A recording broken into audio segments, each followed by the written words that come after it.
한 주간의 전국 상황 짚어봅니다. 서영주 전 더불어민주당 상근 부대변인, 이창근 국민의힘 하나물 당협위원장과 함께합니다. 안녕하십니까? 네. 어서 오세요. 안녕하세요. 네, 이재명 정부의 첫 추가 경정 예산안이 처리가 됐습니다. 이걸 두고 여야가 엇갈린 반응을 내놓고 있는데요. 관련 목소리 듣고 오겠습니다. 당장 추경안을 처리해야 하고 노동자, 농민, 취약계층을 위한 수많은 민생 법안이 국회에 산적해 있습니다. 국가적 위기 극복을 위해 국회를 신속히 가동해야 합니다. 전체 추경의 절반에 달하는 예산이 포퓰리즘적 현금 살포에 투입되는 것입니다. 이번 추경안은 한마디로 사이비 호텔 경제학의 대국민 실험장으로 보고 있습니다. 네, 일단 약 30조 원 규모고요. 전 국민에게 지급을 하되 소득 수준에 따라서 차등 지급한다는 내용이 이제 골자인데 여야 목소리 엇갈리고 있어요. 네. 지금 국민의힘 쪽에서는 당선 축하 파티를 열듯이 마구 돈을 뿌리고 있다, 네. 포퓰리즘이다라고 비판하는데 어떤 입장이세요? 이거 국민의힘이 언제 정치를 차릴지 모르겠어요. 사실상 이게 정쟁거리는 아니다. 그러니까 정쟁을 할 때 해야 되고 이제 국민의힘도 야당이 됐으니까 뭔가 좀 야당다운 모습을 보이기 위해서는 그냥 호락호락 해주지는 않겠다. 거기까지 인정할 수 있습니다. 그러나 이 추경이라는 것들이 누구를 위한 추경일까요? 국민들의 민생을 위한 추경 아닙니까? 사실상 지금 많은 비가 내리고 있지만 지난 12월 3일부터 6월 3일까지 지금 현재까지 민생의 가뭄은 너무나 지속됐습니다. 6개월 이상을 무정부 상태라고 해도 과언이 아니었고요. 경제 지표는 바닥을 쳤고요. 민생을 정부가 돌볼 시간이 있었습니까? 이 내란의 사태 속에서 아무것도 못해서 국민들은 정말 본인들 스스로 삶을 유지하는 데 최선을 다해 살아왔으면 이제는 정부가 어느 정도 최소한의 재정 지출을 통해서 경기가 진작되고 그동안 상처 입은 민생에 대해서 마중물 역할, 그다음에 이제 치료제 역할을 좀 해야 될 거 아니에요. 그런 의미에서 30조고 30조에서 10조는 세입 경정입니다. 그러니까 어떤 세입의 부족분을 이제 추가하는 것이고 그럼 20조를 가지고 조금씩 나눠서 소비 진작을 하고 자영업자나 이런 분들에 대해서 좀 두텁게 지원하자는 건데 저는 국민의힘이 참 전략이 참 어눌하다고 봐요. 이제 새로운 정부가 시작됐고 허니문이니까 추경은 국민들도 반기는 겁니다. 이걸 정치 추경이라고 하면 안 되고 민생 추경 환영한다. 우리 협치하겠다. 하지만 다른 정치적 협치도 우린 바라고 있다. 저 같으면 추경 받고요. 상임위 배분이라든지 여러 부분을 좀 이렇게 말하자면 거래를 할 것 같은데 그냥 묻지 마. 그냥 반대를 하는 것은 전략적으로 좋지 않고 국민들한테는 호응을 얻지 못할 것이다. 라는 점에서 좀 아쉬움이 큽니다. 예, 김문수 후보가요. 그 대선 국면 당시에는 대통령에 취임하면 30조 추경을 즉시 논의하겠다라는 입장을 밝혔었는데 지금 국민의힘 입장 왜 달라진 겁니까? 달라진 게 아니라요. 이제 내용적인 면에서 지적을 하는 겁니다. 뭐냐면은 추경은 1차 추경 당시에는 국민의힘이 여당이었고 민주당이 야당이었잖아요. 당시에 13조 8천억 추경이 통과될 때도 상황이 비슷했어요. 민주당은 더 많은 추경을 해야 된다고 하면서 반대를 했었고 저희는 그것이 경제에 미치는 영향이 너무 크기 때문에 특히 물가가 지금 현재도 계속 오르고 있지 않습니까? 그런데 대규모 재정이 풀리면은 물가를 견인하는 것은 또 당연한 사실이에요. 그래서 그런 부분 때문에 꼭 필요한 추경을 당시에 하자고 했고 그래서 13조 8천억이 당시에 된 겁니다. 그리고 2차 추경은 여야 대선 후보가 다 공히 약속을 한 거죠. 하지만 문제는 이거죠. 30조 5천억 추경 중에 10조 3천억 추경은 세입 경정이에요. 하지만 지출할 수 있는 거는 결국은 20조 2천억인데 20조 2천억 가운데 민생회복지원금이 65%예요. 13조 2천억이란 말이에요. 그 얘기는 보편적으로 다 지원하겠다고 하는 거를 여전히 고수를 한 겁니다. 저희가 문제 제기하는 건 그겁니다. 과거의 경험을 바탕으로 했을 때 코로나19 시기에 총 200조와 가까이 돈이 뿌려졌어요. 하지만 과연 경기 진작 효과가 있었냐? 크게 미미했다는 게 나타났거든요. 그러면 누구한테 돈을 줬을 때 가장 효과가 있었냐? 결국은 저소득층, 이런 취약계층한테 갔을 때가 소비 진작 효과가 있었다고 증명이 됐어요. 그리고 또 하나 연구 결과는 소비에 실제 사용된 거는 30%에 불과하다는 게 증명이 됐어요.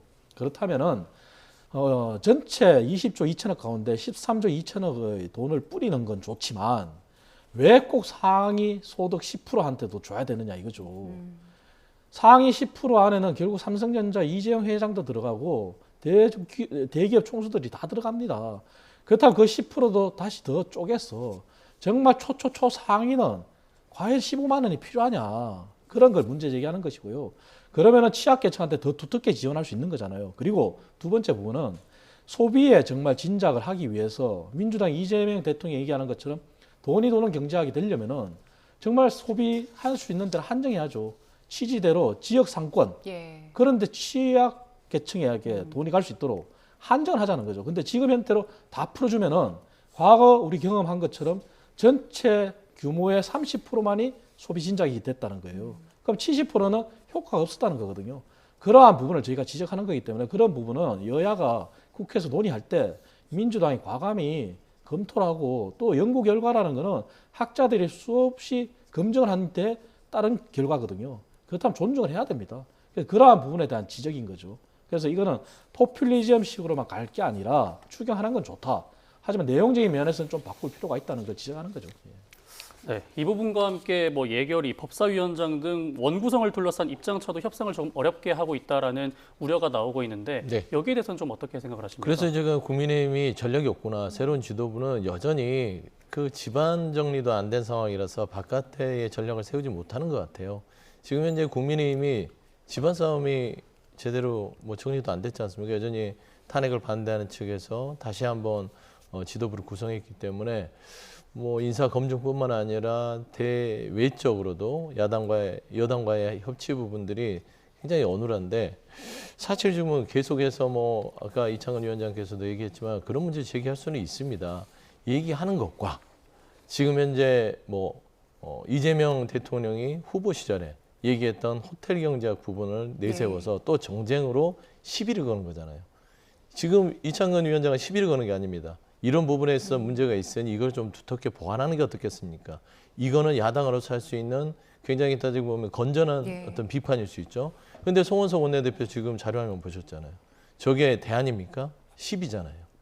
그리고 사실상 저는 상임위원장 부분들도 또 정쟁으로 갈 가능성이 크지만 민주당은 줄 생각이 없습니다.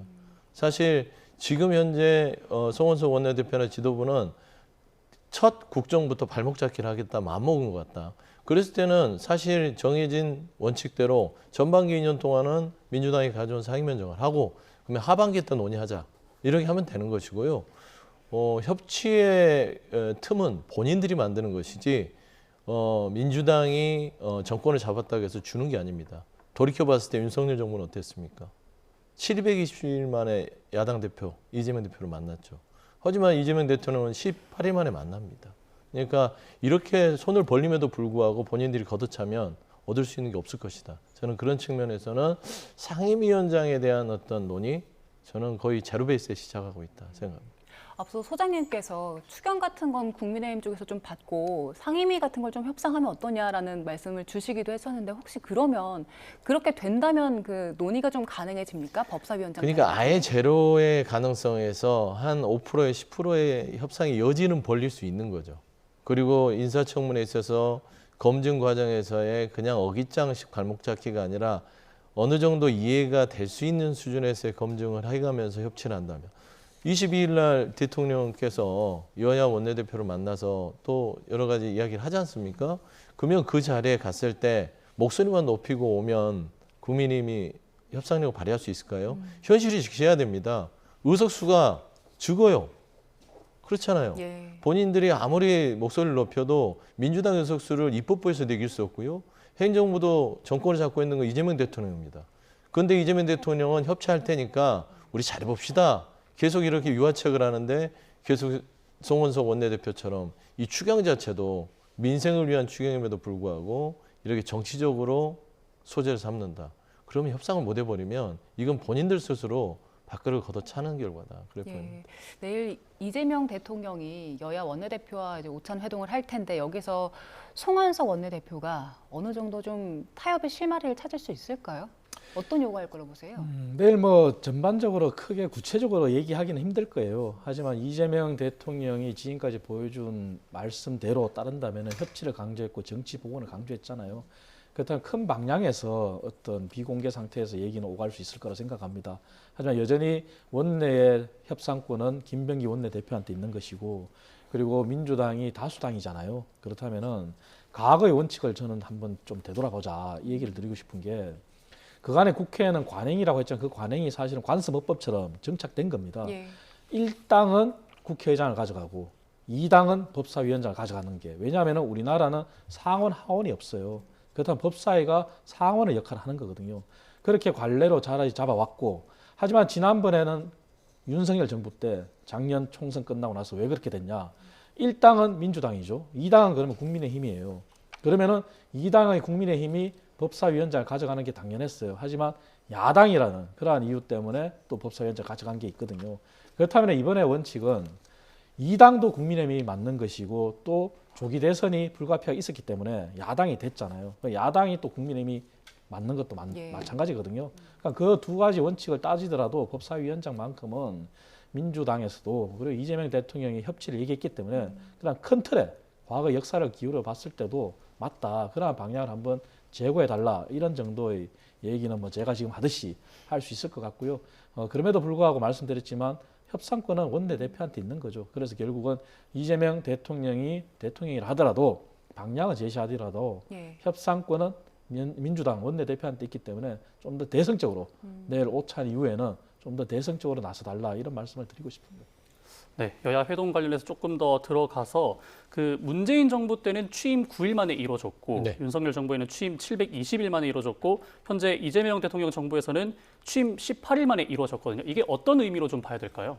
그러니까 이제 지난 정부의 스타일이죠. 그냥 상대를 존중한다. 그러니까 어떤 성과물보다는요 만나야 됩니다. 만나서 마주해야 싸우더라도 만나서 싸우는 게 그 물꼬를 틀 수 있거든요. 갈등을 해결할 수 있는. 근데 윤석열 전 정부처럼 예를 들어서 720일 만에 만나면 아예 무슨 얘기를 할 수 있겠습니까? 그냥 서먹서먹해서 앉아있는 것도 불편할 겁니다. 심지어 720일 동안 그냥 안 만났습니까? 야당 대표인 이재명 대표를 끊임없이 검찰 수사를 통해서 올가매고 기소하고 재판하고 핍박하고 정치보복을 했잖아요. 그럼에도 불구하고 이재명 대통령은 당시 야당 대표 시절에 만나주십시오 했어요. 근데 거부했어요. 지금 보십시오. 야당 쪽에서 만나주십시오 합니까? 아니잖아요. 대통령이 먼저 만나주십시오 하고 있습니다. 이게 저는 가장 큰 차이라고 봅니다. 협치라는 것은 권력을 쥐고 있는 사람이 먼저 손을 내미는 것이고 그러면 거기에 화답해서 어떤 제스처들을 야당에서 똑같이 화답을 하는 겁니다. 정치나 외교나 모든 게 마찬가지인 게 오고 가는 게 있어야 돼요. 일방적으로 가는 건 없습니다. 지난 한일 관계 자체도 우리가 아쉬움이었던 것은 주기만 했던 거예요. 받지를 못했잖아요. 주기만 하면 외교는 다 잘 풀립니다. 퍼주는데 어떤 나라가 안 좋아하겠어요. 정치도 똑같지만 특히나 정치는 가진 사람이 손을 내밀 때 그 부분에 있어서 받는 사람도 똑같은 어떤 협치원으로 통해서 뭔가 좀 이렇게 말랑말랑하게 만드는 것들. 협치는 혼자 하는 게 아닙니다. 같이 하는 거잖아요. 예. 저는 그런 부분에서 지금 이제 국민의힘의 지도부의 전략적 판단이 굉장히 아쉬운 대목들이 계속 보이고 있다라는 지적을 하는 것입니다. 내일 만남이 이제 일회성으로 끝나지 않고 지속적으로 소통 창구가 되면 좋겠는데요. 이재명 대통령이 어제 울산에서 열린 AI 데이터 센터 출범식에 참석을 했습니다. 여기서 국가 균형 발전 그리고 AI 산업 발전의 중요성을 강조했습니다. 목소리 들어보겠습니다. 수도권이 아닌 이곳 지방 울산에 데이터 대규모 센터가 마련해진다는 것도 특별한 의미입니다. 울산이 가진 든든한 제조 인프라 위에 지방정부의 전폭적인 지원 노력이 더해진 AI 데이터 센터는 우리 새로운 정부가 주력하고 있는 국가 균형 발전 그리고 지역경제 활성화에 크게 기여할 것으로 기대합니다. 경부고속도로가 대한민국 산업화의 성공을 이끌었던 것처럼 AI 데이터 센터 건설을 시작으로 과감한 세제 혜택, 규제 혁신을 통해서 민간의 투자를 촉진하고 대한민국 AI 대전환의 성공을 이끌 AI 시대의 고속도로를 구축하겠습니다. 네, 어제 이렇게 울산에 간 게 이재명 대통령의 첫 지방 일정으로 AI 데이터 센터를 찾은 거거든요. 최근 움직임 보면 이제 국무회의에서 추경 통과시키고 이렇게 또 지방 일정을 가진 건데 최근에 경제 행보에 대해서는 어떻게 평가하세요?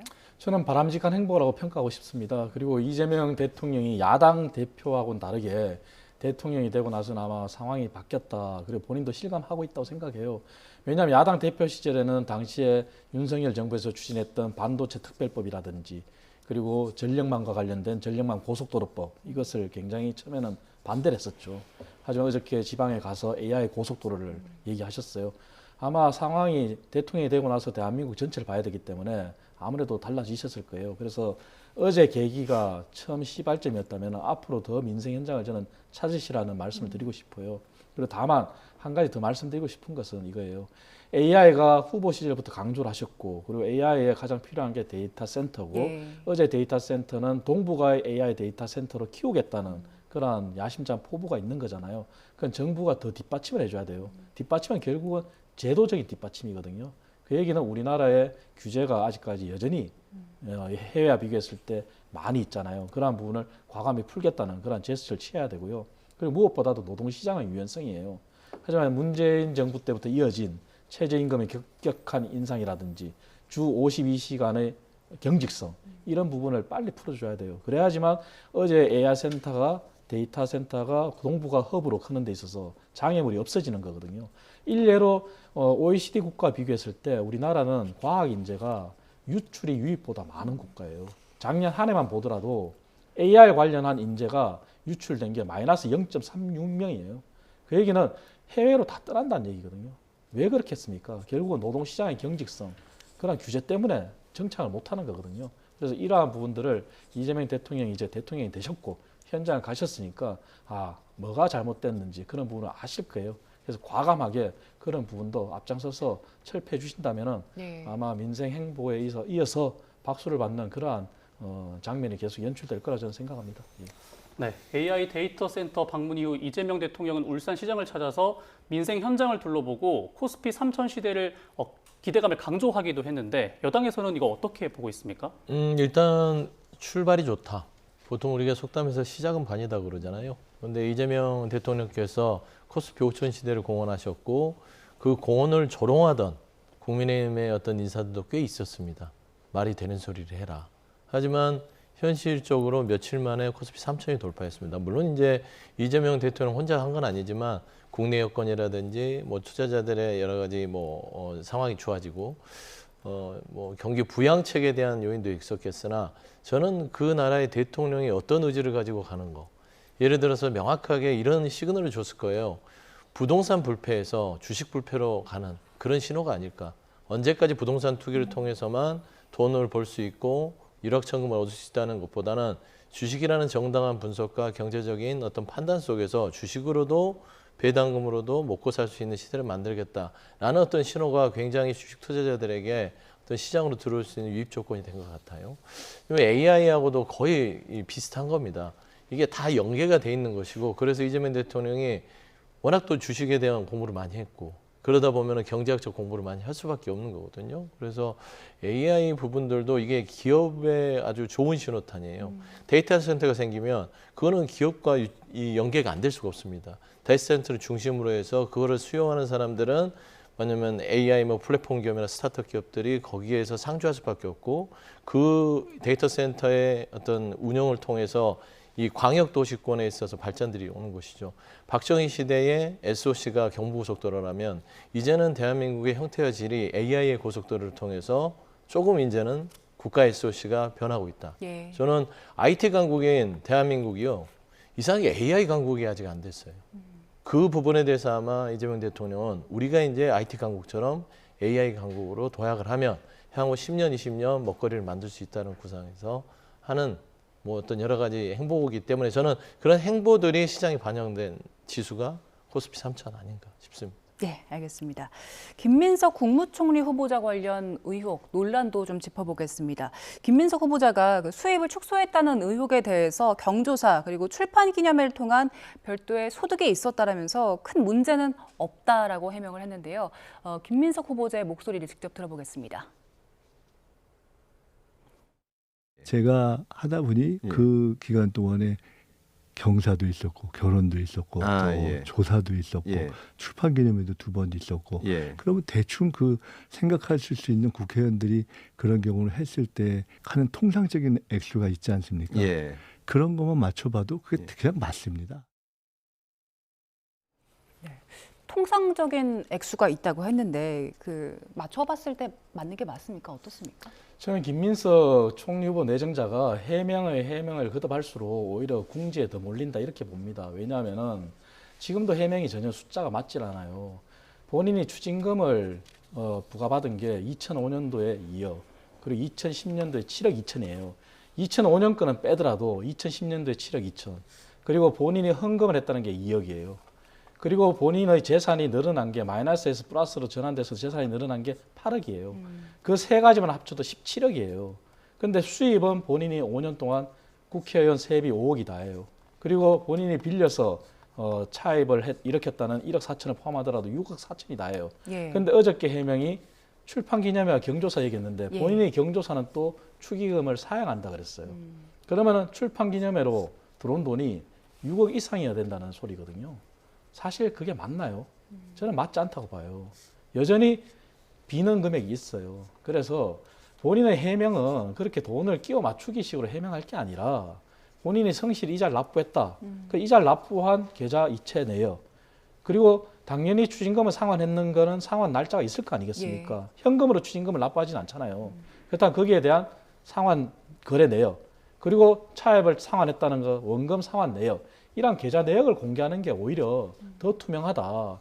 그 전체 금액을 자꾸 끼워 맞추려고 하다 보니까 결혼, 그다음에 부의금, 그리고 출판기념회까지 들고 나왔지만 그래도 금액이 맞질 않아요. 그래서 그런 것보다는 본인이 오히려 차라리 진솔하게 부족한 부분이 있었지만 내가 이렇게 성실히 상환했다. 이러한 투명한 계좌 내역을 공개하는 것이 국민적인 의혹을 떨쳐버리는 것이고 본인이 부족하지만 그래도 이렇게 성실했다는 걸 증명하는 거라고 저는 생각해요. 예. 그래서 더 이상 끼워 맞추기 시기보다는 내일까지 어쨌든 자료 제출 기한은 마지막 날이에요. 예. 내일까지 최선을 다해서 투명한 자료를 제출하는 것이 이재명 정부의 첫 출범하는 데 있어서 초대 총리로서 부담을 덜고 깨끗하게 출발할 수 있다. 이런 말씀 드리겠습니다.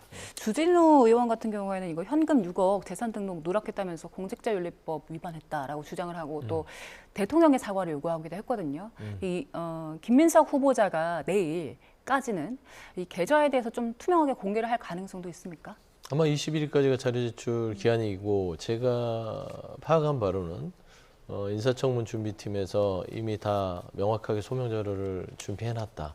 그동안 주진우 의원을 비롯한 몇몇의 사람들이 예. 이걸 가지고 핏대를 올렸는데 굉장히 무한해질 것이다.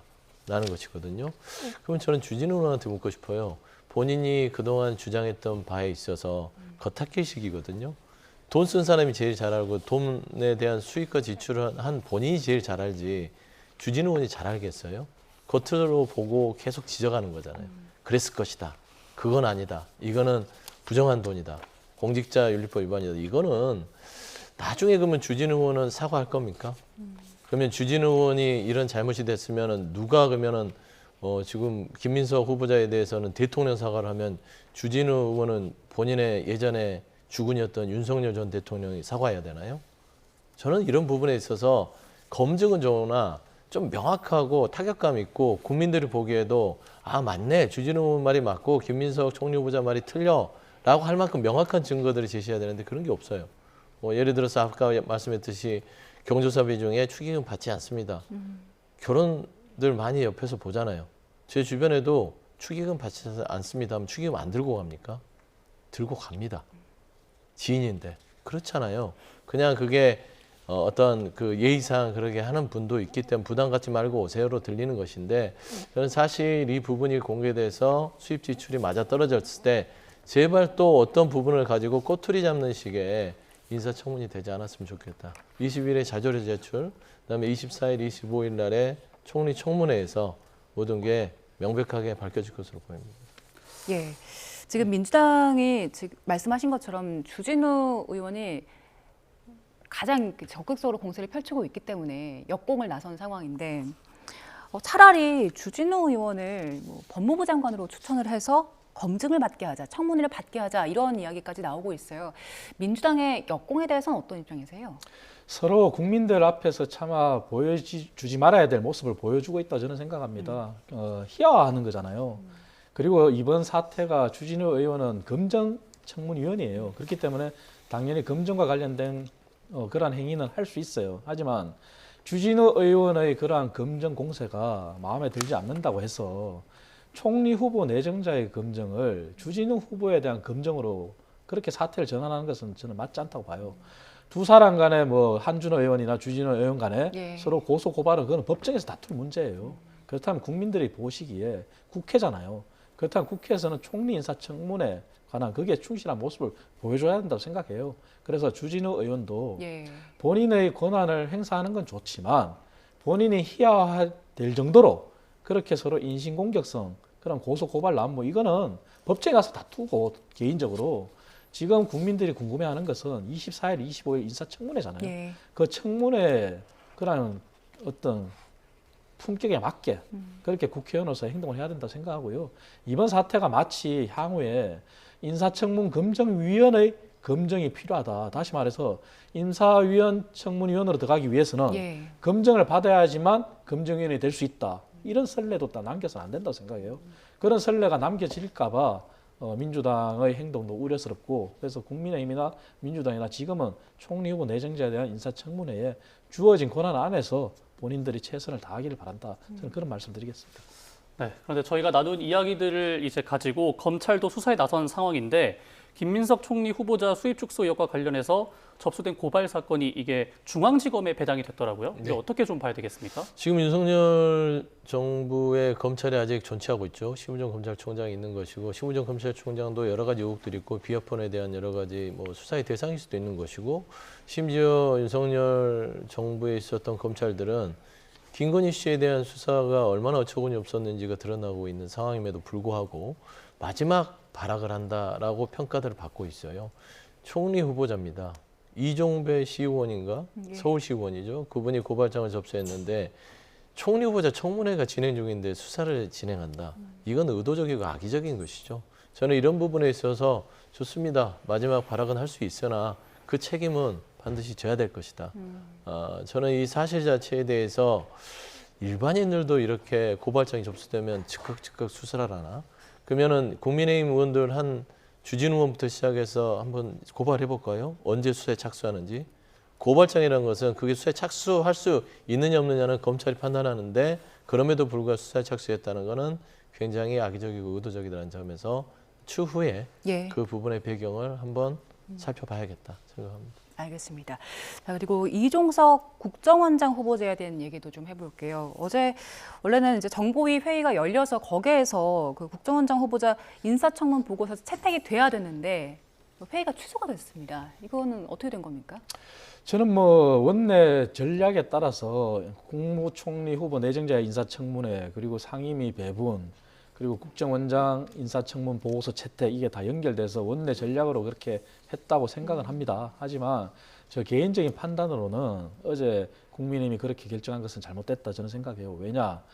이종석 국정원장 내정자의 대북간, 안보관을 이유로 취소를 했거든요. 하지만 이종석 국정원장 내정자가 청문회에서 국민들 앞에서 밝혔어요. 예. 한미 동맹을 바탕으로 그 기반 위에 한미일 협력 그리고 그 기반 위에 세계 각국과의 국익을 실리 차원에서 외교를 추구하겠다. 예. 그렇게 밝혔기 때문에 본인이 청문회에서 밝힌 내용을 향후에 실천할지 안 할지는 지켜보면 되는 것이고 실천 안 한다면 그때 가서 비난하고 비판해도 무방해요. 하지만 지금 청문 보고서 채택 자체를 그러한 대북간 안보관을 이유로 만약에 우리가 거부한다면은 국민의힘이 전력을 집중하고 화력을 집중해야 될 곳에 선택과 집중을 해야 되는데 오히려 반대를 위한 반대를 한다. 예. 이런 정당으로 또 오인을 받을 수 있잖아요. 그래서 저는 개인적으로 줄 것은 주고 예. 정말 강력하게 국민을 위해서 싸울 건 싸워야 된다. 저는 그런 생각을 가지고 있습니다. 예.